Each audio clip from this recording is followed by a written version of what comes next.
This video is sponsored by Win-Win Technology, your ultimate flight sim hardware solution, featuring the Orion hull test, current and future configurations. Hello everyone, I hope you're all doing very well. It's late July 2021 and we now have access to the AGM-154A JSOW in the F-16C. This is of course an unpowered glide bomb with a maximum range of around 70 nautical miles given enough altitude and speed, INS GPS guidance. So we can equip on stations 3 and 7 only. We can have a single AGM-154A, this is the CBU type of the JSOW. I'm being told by an F-16 maintainer in my stream that the USAF never actually bought the Charlie model of the weapon. Or we can have a Brew 57 with 2 times, and obviously we're going to take 2 on each station, giving us 4. In this example, we'll also want to show using the Lightning T-Pod. To drop the weapons, press just once weapon release button. You will need TMS forward to create a SPI that's going to be a target for the JSOW. We'll need our slew ability, which is RDR cursor switch down, up, left and right, or you can use the Axis version of it. DMS down to make our T-Pod screen SOI, sensor of interest. And of course you'll probably want manual range knob to zoom in and out your T-Pod. That should do. So off we go.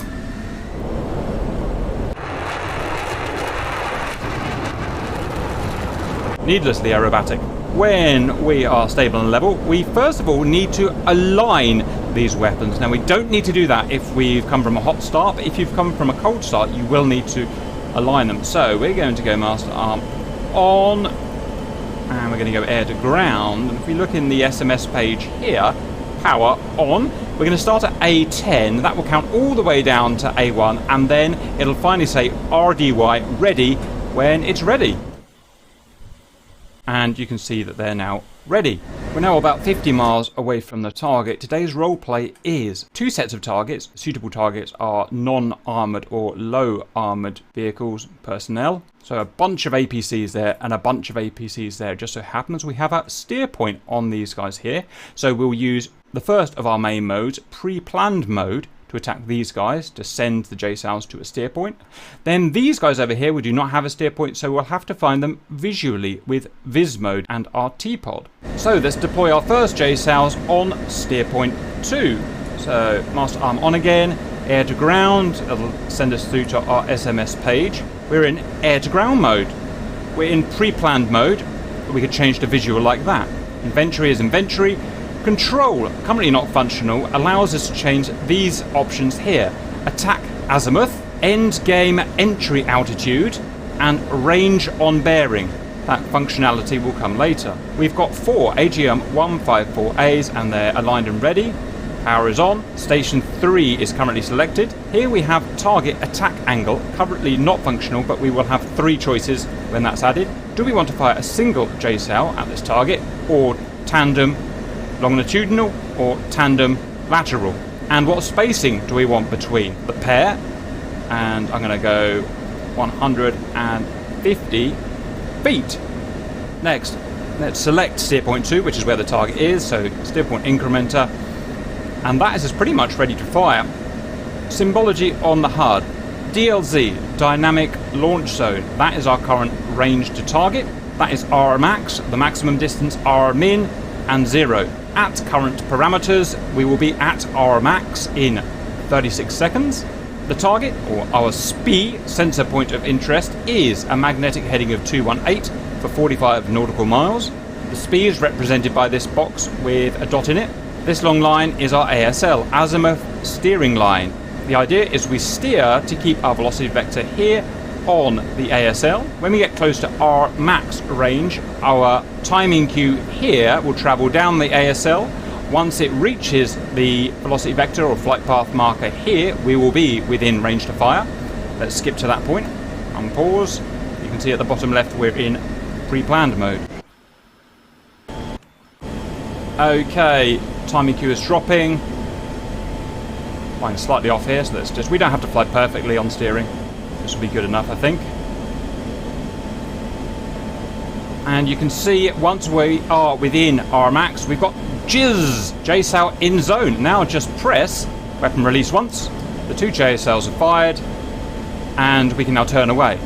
speed it up, follow them through, get ready for the boom boom. Lots of jokes in the stream about jizz at the moment, but I can assure you this is a serious aeronautical term. No jokes were made in the USAF. You'll see these detonate above the target and then the bomblets fall. In fact, with a slight error there, one arrived slightly early. It's probably because I had it paused, so not really supposed to do that.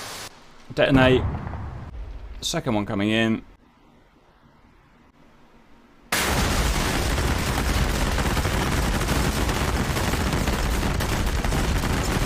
Lots and lots of boom boom.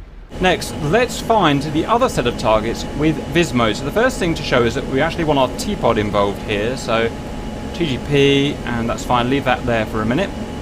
Over to our SMS. VIS mode, in this case, why don't we send out 2 in line at, I don't know, 50 feet. Now, when we go into VIS mode, our HUD will automatically become SOI, sensor of interest, shown by the star there. We can now use our slew keys to move to where we can visually see the target with our eyes. I don't know if you can see that.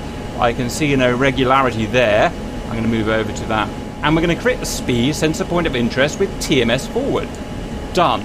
We could technically go and bomb that now, but I'm pretty sure it's not going to be accurate enough. So we're going to hop over to our T-pod, which will automatically have slewed to our SPI. We're going to zoom in here. Okay.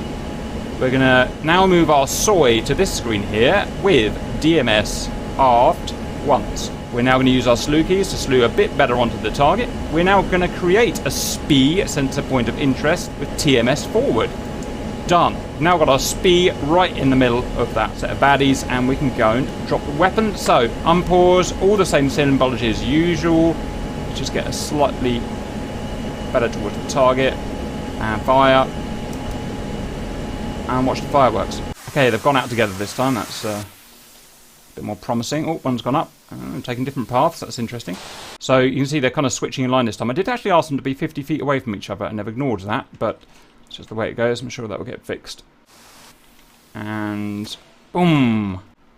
100% certified boom boom. Let's see where the other one is. The other one's taking its sweet time. The other one's flown by Simba. He's not going to like that. Wait for extra boom boom. Boom. Lovely. Good fun. That showed us using the pre-plan mode and the visual mode. The visual mode, we coupled it up with the T-pod. As WAG says, that's what the real pilots would do. Don't forget that the pre-planned mode doesn't have to be designated via a steer point. You could also use, for instance, your T-pod. All you need to do is create a SPI, sensor point of interest, and that is a valid target for the JSOWs. I hope that was useful, and see you later.